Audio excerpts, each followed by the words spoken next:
Thank you once again for listening to RGCWV, Random Geek Culture in West Virginia. I'm your host, Lou Kersey, and with me tonight is my co-host, Alex McLean and Dean, a.k.a. Squirrely Dean, and we are talking about Letterkenny.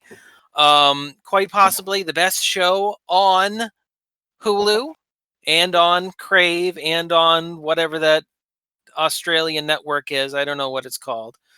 Down Under TV? I mean, that your guess is as good as mine.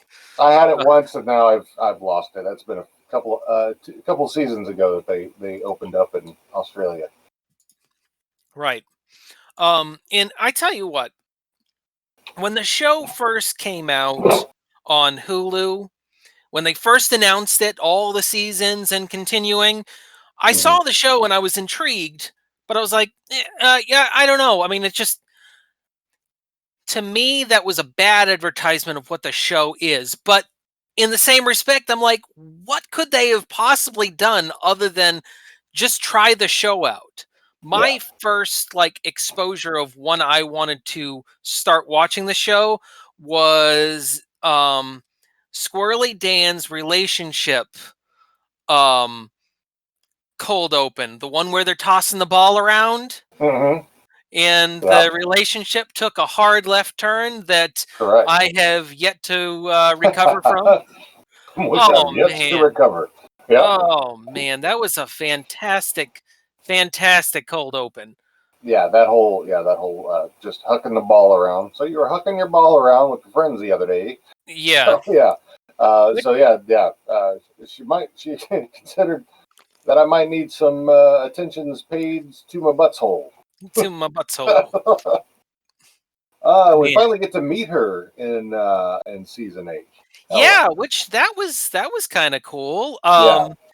And you know, it's like when you see the chick, you're like, I get it now.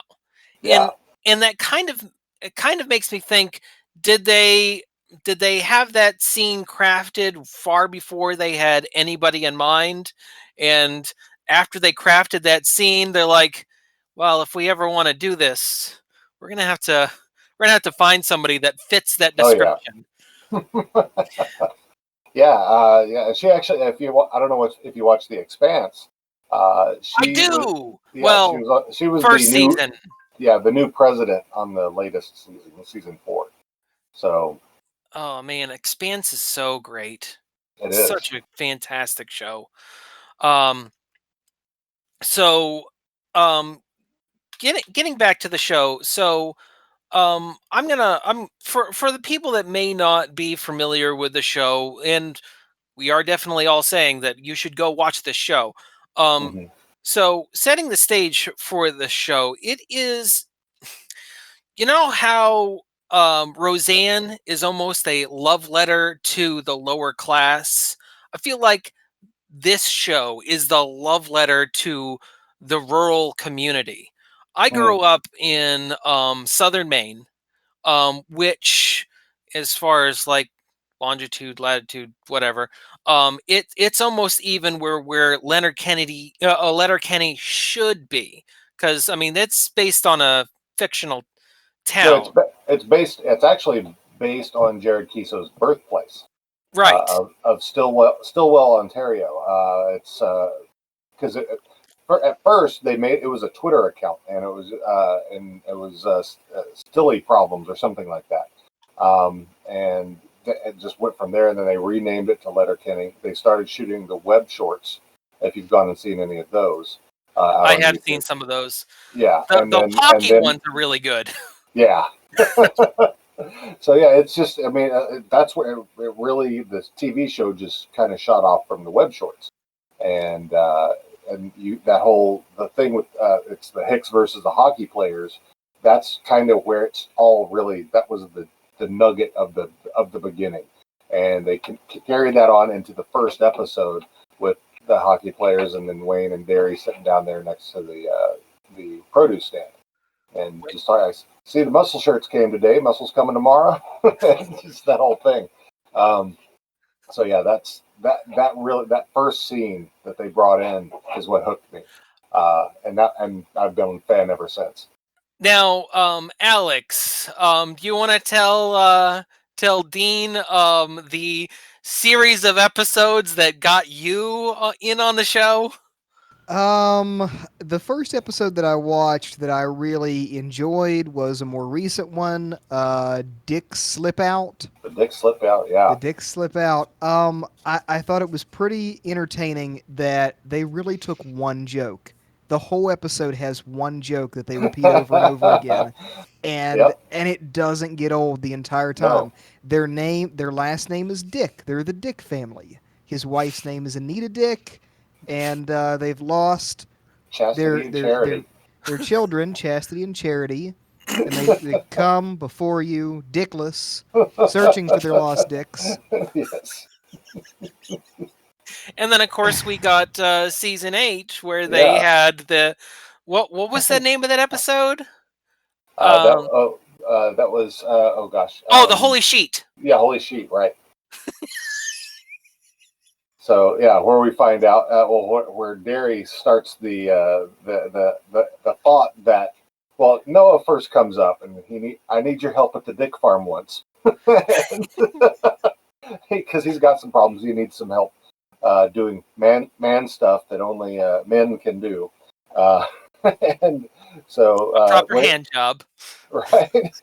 So yeah, and Wayne agrees to it. Derry is a little aloof about it, but after Noah leaves, he explains that because they want some help with other other sources to help uh, conjugate with their daughters so that they can expand out the bloodline. And as Dan says, from generations and generations of inbreeding, and so they come out to find that they're going to be hammering box, building up the box. What are they? Feed boxes. And yeah, that one whole. I mean, you want to talk about what the same joke? This is an I never entire. seen a tighter box in all my day. Yeah, That's a mighty fine, tight box you just screwed there. I'm going to enjoy yeah, filling that box. but yeah. Then they talk about the cousin who got knocked over, took a cock to the behind and made a big inner gash, and oh my god, yeah. I mean, this is Everything they that. say is a double entendre. Exactly. Yeah, it's so much double entendre that yeah, it's just yeah, just if you're not hammering box, you're getting your gash hammered, and you're I forgot about that joke. you're leaving a couple of loads on your mom, and it's just yeah. Oh, oh. That is a great. And Jonathan Torrens as Noah Dick is just perfect, and Sarah Wayne Callies. If you watched if you watched The Walking Dead, you'll know as the wife of oh god, now it's been so long, the main character of Walking Dead. Um, uh, Norman Reedus, because he's the main no. character in my book. Well, I actually read the comics before the show came out, and I was Right. very upset how much they changed. I'm like, who the hell is this? Why is yes, I like Norman Reedus, but why is he here? He's not even a character. So yeah, Well, that was whenever you change mediums, you're going yeah, to have differences, and yeah. just like with Star Rick and Wars. Lori, got it. Rick and Yeah. Lori. She was Lori. So So, just what I was going to say was just yeah, like with Star Wars, where it first exists on the film media, mm, just like with Letterkenny, it really just exists on film, on yeah, TV, and I mean, I feel like there's no other medium that can be transferred to. I mean, you can transfer Star Wars to comics, sure, but there's nothing that can compare to it being on live action or in the cartoons. The cartoons are really good too. Um, yeah, but in I mentioned that because Letterkenny, they have the Little Kenny yeah. series, and it's really funny too. It And is. in it does change the medium a little bit, but it not so much that it gets past what makes it funny, and Oh yeah, that's the written dialogue. In fact, right. actually, there's been a couple times where I've gone and taken a walk, and I'll just take my phone and I'll put it in my pocket and listen to an episode because it's Yeah. such a dialogue-driven show. Oh yeah. It's kind of vaudeville in a way. It's, I mean, that's why they can take it to Letterkenny Live. Is it's really just it's a sketch show that, where, I mean, because when you see people come out, they're coming out from behind the produce stand. It's a play, and it's also very. And if you listen to any of our early episodes where we're talking about it, it's very much like Shakespeare. I mean, you have your Oh, main okay, yeah. characters who are creating all the drama, and then you have the skids, who are very much your Shakespearean fools. If you listen to the way they talk, the language that they use, and how they act, and they're just, I mean, that's kind of how all that is. I've It's never very, thought of that yeah. because the skids. One of the questions that I was thinking about tonight was, if there was any characters or character groups that you could really kind of cut out, if you could cut out anybody, I would always think of the skids as the characters you could cut out. Mm, But in the same respect, though, yeah. it's just like the minions in Despicable Me. Hmm. You take them out, and then it's missing something. You Right. and just like with the Minions movie, you give the skids an entire spin-off series, wouldn't work at Right. all. Yeah, I mean, a lot of that is the purpose of the skids is to show that in this little community, everybody belongs to the community. And even though they may not get along within the community, if someone comes along and is fucking with them, they're fucking with the community at large. So, that you don't come, this is our family. We can talk to them like that. You can't.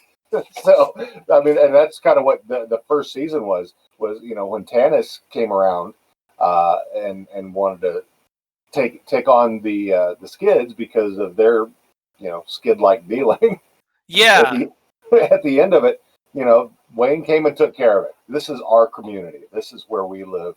You don't get to make this decision for us. Now that now I think of it, much of the show is also filmed as if it's on stage. It's Yeah, filmed as if they're exactly. performing to a live audience, that just a single camera shot, single camera angle, the person comes on from stage right, they says their thing, they leave like a plane. Yeah, very much so.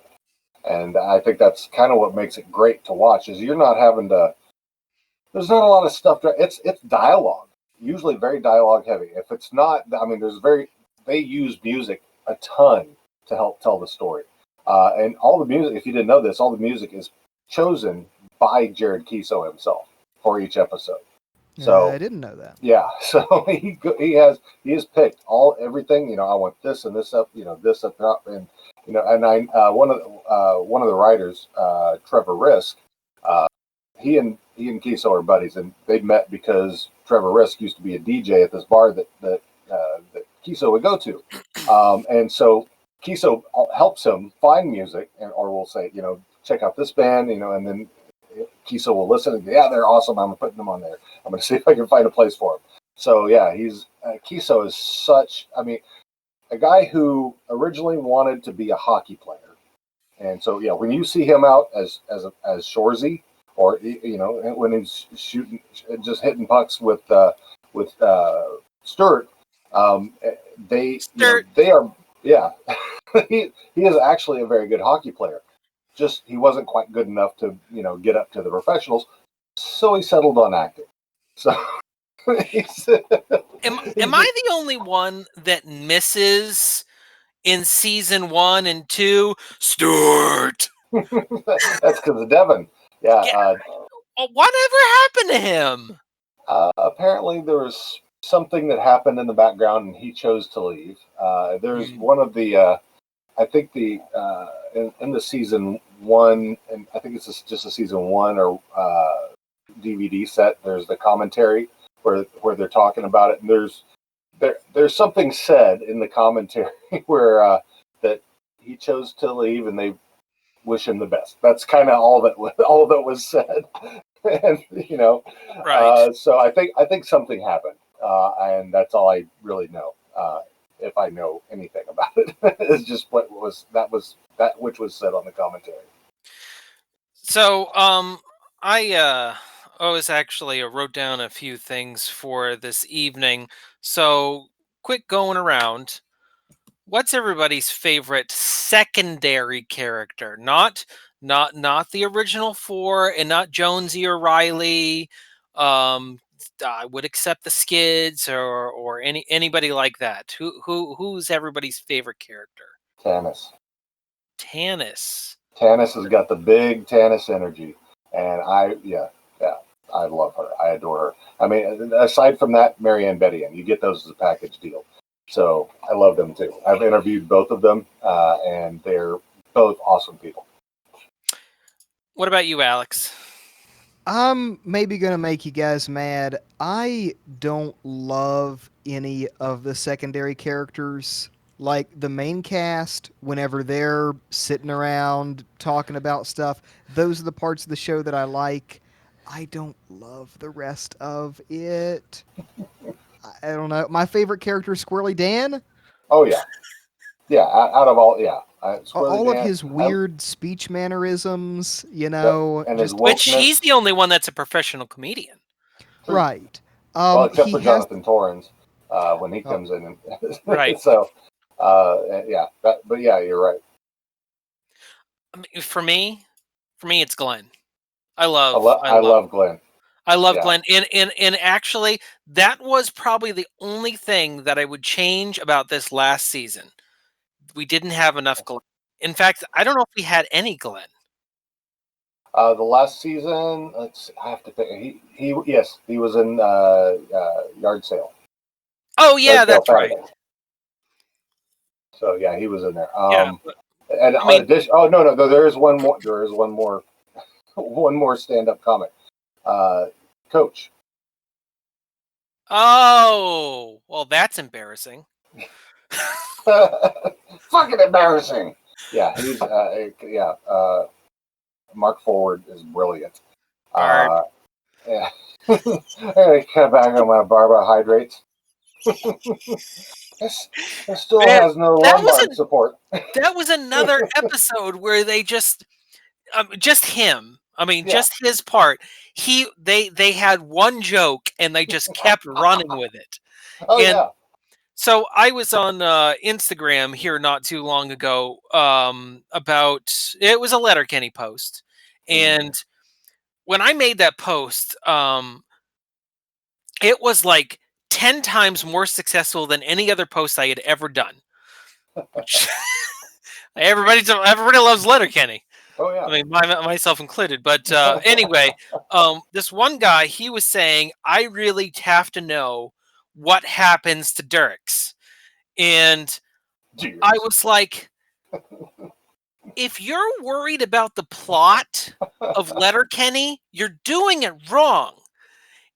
It's, in my opinion, I think Letterkenny is like Seinfeld. If there is any semblance of plot, it's only to set up a joke. Yeah. They because really they don't the heavy stuff. So like whether it was Marie Fred or whoever at the end of the season when they do something like that, it's when they come back they don't really deal with the heavy stuff that happened after that. It's like they've Right. dealt with it, they've dealt with it, and now you're going to see kind of the aftermath of the dealing with it. So like coming We back from Marie never Fred, we never really saw Wayne propose. We never right? really saw, and that's the things that's in this show. Like, another thing that I was saying was, truthfully, I don't think we're actually going to get get to see the town beating, just destroying Derek's. What we'll probably end up getting is in season 9, episode 3, not the first episode, like episode 3, just an offhand comment of, "Oh yeah, that time when we all beat up on Derek's, everybody took a turn. It was great for town unity." That I was mean, it. Then I see. I am curious. I think there's I think there's story arc for every character Yeah. in the show. It may not be a general plot for everything, but it's like every there's there's a dichotomy of where Wayne is just broken up with Marie Fred, and Katie is now with Dirks, and it's kind of like one is starting, one is ended, and it's. I think they like to show in each episode a duality of things. So I think they do think of a lot of those things. They tend to keep the comedy side and not really. They don't want to deal with the heavy stuff. That's not what they're about. They do show that it has been dealt with, and that people have feelings. Like so, Wayne is sitting and watching Misfire uh, for a few days. It's almost like a reverse Pixar, where they take the outside story and they keep condensing it. Where with Pixar they go with the dramatic, where they do the exact opposite. They have that overarching story, and they're like, okay, if there's any drama stuff, let's just cut all that Yeah, out, and we'll just keep all of the funny stuff in. right. Yeah, I think I think they leave just a little dash of it, like they just sprinkle a little bit of the drama, but where they keep. I mean, it's a lot of that is like the Shakespeare, like I said, like the Shakespearean comedies. There's drama that's happening, but they're just kind of when you're A dealing with passing thing. you're dealing with tragedy. You're finding the comedy in the tragedy. So it's a lot of that. I feel. I think a lot of those guys who have been. I mean, they've been acting. I mean, Kiso's been acting for a while. He was in an episode of Psych. Uh, probably about Really? yeah. What? Which, by the way, have you seen the new movie? Not yet. No. Oh, it's really good. I mean, Oh, well, okay. I love those guys. The first movie was by far like an actual movie, where Mm, this new one is more like, an extended episode or right. a series of episodes. But it's very good. I suggest checking it out. It is free on Peacock. Yeah, I was planning on checking that out. Because I've watched every single episode of that show. Oh, A number of times. my daughter is 12, and that Yeah. is her favorite show. That's And awesome. Yeah, that, I mean, there's a lot of my people that I've met doing the Letterkenny thing who are also fans of Psych, and I mean, and as talking to podcasters, just say, we should do a podcast about Psych, where I mean, it doesn't necessarily have to be like how I do Letterkenny, where it's episode by episode, but more just kind of talking about how that's inspired us and things like that. I mean, I mean, James Rode Rodriguez is embracing his Mexican heritage and has now attached his true last name to his I guess to his SAG card. So that's really cool. I mean, since all of this stuff with Black Lives Matter that's been going on, yeah. I think a lot of people are doing that. So I applaud him for that.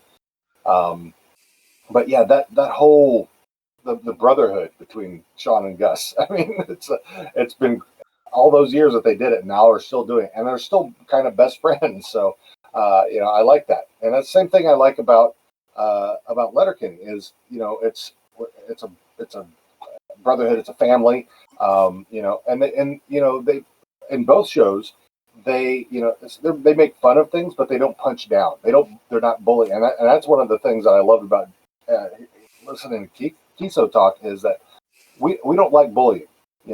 We'll make fun of friends. You guys may talk shit about each other in front of each other's face just to be you're being funny. Just like hey Dick, whatever it is. So those kind of things. But they don't ever punch down at anybody.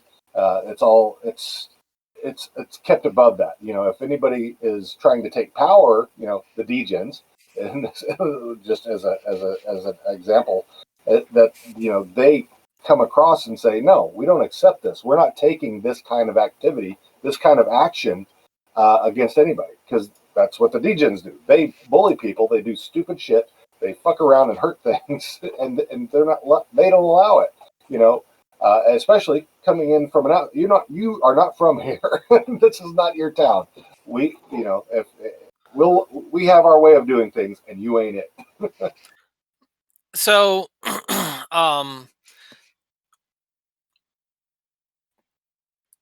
actually, let's do this. Okay. All right. What's your favorite Shores quote? Oh boy, probably. Let's see, what was it? You're so pathetic that I had to run a 15K to raise awareness for you. Mine's actually similar. I love that one. Mine is you're so pathetic I get a tax break Yeah. for hanging out with you. Right. Yeah, those are tied right together. Yeah, I love that one too. There's so many that God, it's well, and you can't leave out the big one for him, which is give your balls a tug, you tit fucker. So Yeah. I Oh mean man, that one. when we first met him, in what was it? I don't think it was season 1. I think it was season 2, Right. where he's like naked, upside down in the shower, and That's how you get the best ass wash. And then oh man, he's just you get to see how a real man rocks a piss. yeah. So, yeah, I mean, you never want to hang out with Shorzy, but just listening to Shorzy, it's brilliant. I mean, even when it got to the point with when he was reffing and it was the Shamrockettes and he was Oh talking yeah. about talking to Marianne about how her breath was so horrible it gave him an existential crisis. Oh, And then your mom shot cum across into my fish tank and killed my Siamese fish because it knocked off the pH balance. So I mean, he's got so many great ones. yeah, he does. So, oh, Alex, do you have one? I'm afraid not. Okay. Um, how about from season 1? From season 1, what would you like from season 1 to come back in season 9 to make a reappearance? For me, I mean, it's hard. That's hard to say. I mean, because season 1 is still kind of them bringing the web series from coming from the web series to TV and kind of Yeah, fleshing those out. And the things I loved about I love, and a lot of people won't agree with me. Fart Book. I love Fart Book, and I mean, because I just rewatched that episode today. yeah, I mean, it's a talking about social media and how everything that you see on social media is basically just a fart. I mean, that's really what it's saying. But there's so Hold many on, I quotes can on it. redo that one. Right. So yeah, it's like that where they talk about the great quote about nothing better than a fart except kids falling off bikes. Fuck, I can watch kids fall off bikes all day. I don't give a shit about your kids. So just those quotes that came from that were awesome. But I don't know if you could bring Fart Book back in the way that it Some was. capacity. Yeah. For me, it would be the dude that fucked an ostrich.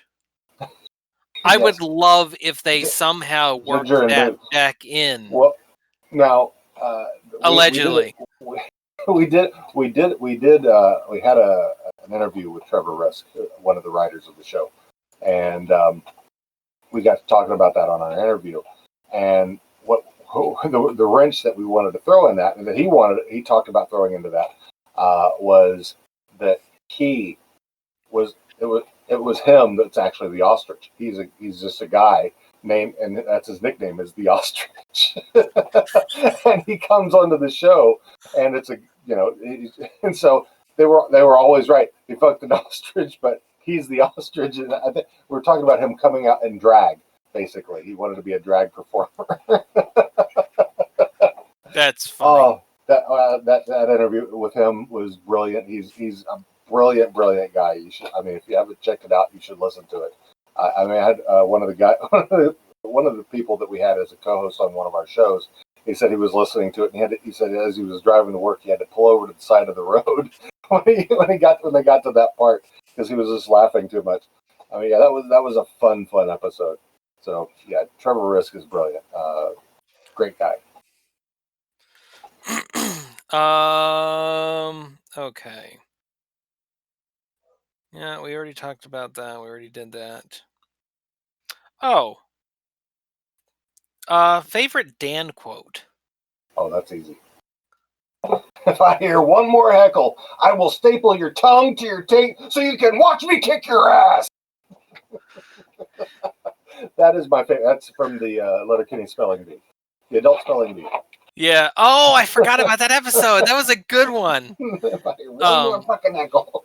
So mine is sushis and sashimi is not plural. And the way he just having a panic attack. I know and that's the thing. It just worked so well that they had him deliver that. Yeah. And deliver that scene because he pluralizes everything in the whole show. That's a great one. Yeah. That he's got so many good ones. Yeah. What do you got, Alex? I don't remember the context of it. It was just something dumb that he said, and they told him, Dan, that was like a triple negative right there. That's impressive. I don't remember the whole context though. I like one of the Wayne quotes. To Squirrely Dan, he said, "You know what, Dan? You can sum it. Mount what's your point anytime now." You know, Dan likes to go on and on. So not my favorite quote, but really a quote from the show that just really kind of speaks to Wayne's character. And I just wanted to throw this one out here. It's just simply, and it just hits his character home. Mm-hmm. S&P is the choice for me. You're fucking up, bud. Yeah. Yeah, that's aside from the very first episode that really got a lot of people interested in Letterkenny. The steak scene was probably the second largest, and that's because that really came over right as it hit the States on Hulu. I think that was the first season, the first season that hit Hulu. When it actually came to Hulu, that was it. Is that season 3? I think that was season. I believe that's season 3. Yeah. Yeah, because the next season was the native flu episode. Yeah, because the next season was the winter season. Which, by the way, I want another winter season. Oh, you'll get another winter season. I don't know if it'll be the next one, but upcoming season 9. I know it's been shot. Don't know when it's happening. I think they were kind of hoping that it would, once all this pandemic settles, that they would get to do it right before, they would get to drop it before they were able to go and do Letterkenny Live, because Letterkenny Live was happening when the pandemic hit, and I had tickets. I had VIP tickets to go to that thing because I wanted to meet them. I paid $500 for those tickets, and it was like a month before, and then they closed it down. I was like, God damn it!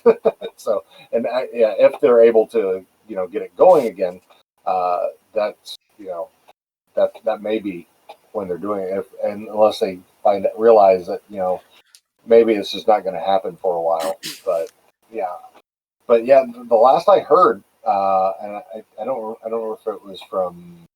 I think it may have been from Trevor that he said, "Yeah, it's been shot and it should come out soon."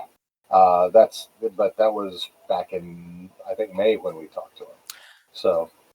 So I have to comment on your shirt.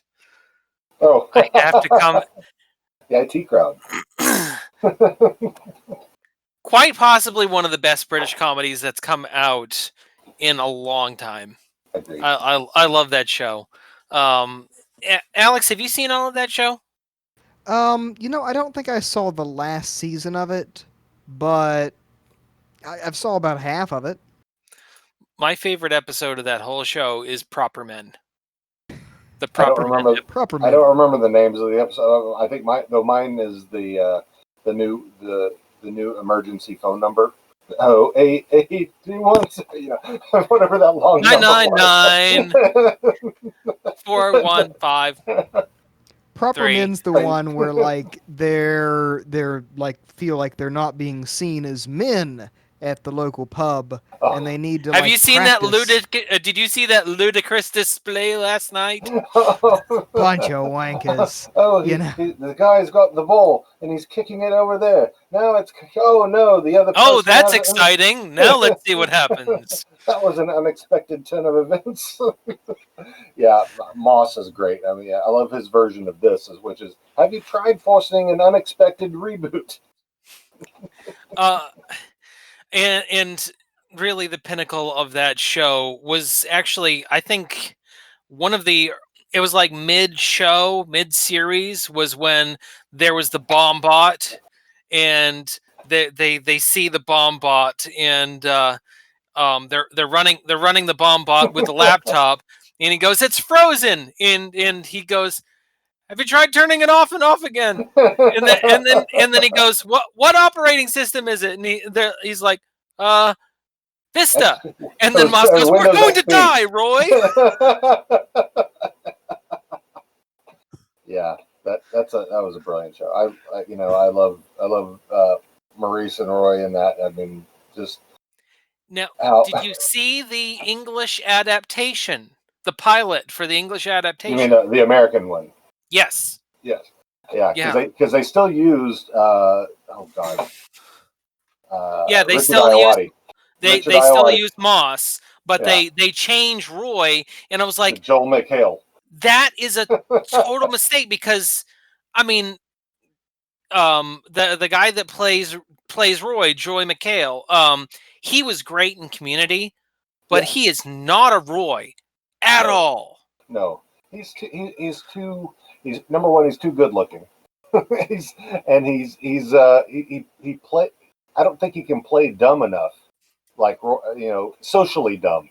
That's Roy is just completely socially dumb. He doesn't know how to do anything. He can Right. IT, and but he doesn't like people. So I just don't pick that up from him. And the CEO was played by the guy who was the captain of NCIS, the original NCIS. Yeah, no, I mean they're only the only way that that they could actually do an American adaptation is if they actually do it as a continuation of the original show, which Mhm. was if the company bought an American company and that Yeah, they were sent there to set things up. So you had an yeah, American, I you could had an totally see Amer. that. Yeah, I would watch that. Sure. Why can't we do that? Yeah. But anyway, back to Letterkenny. That was a tangent. Yeah. So, but I think this is going to finish out the YouTube portion of this. I think we've captured that. If you want to continue, we can keep going on with the audio portion. And I can do anything. Okay, all right. I'm on Um, vacation. and Alex, you said you had to get going at about 6:30, right? Yeah, that would be best. Okay. All right. So I'm going to go ahead and turn off the stream. This has been Luke Hersey with Random Geek Culture in West Virginia. I was your host, Luke Hersey, which I just said that name, and then my co-host is Alex McLean and uh, Dean. Dean, I forgot Dean, your last name. Dean Giles. Dean And Giles. if you want to find my podcast, howareyounowpod.com. Yes, and I included that in the show notes, so Beautiful. that link is there to your actual howareyounowpod.com, and from your website you can get to all your social media stuff as well, your Yep. Facebooks and in your all your stuff. So, Can confirm. can Exercise confirm. 10-4. 10-4, good buddy. All right. Dean, thanks for being on the show. I'm happy to be here. Thanks for having me. All right. Have a good night.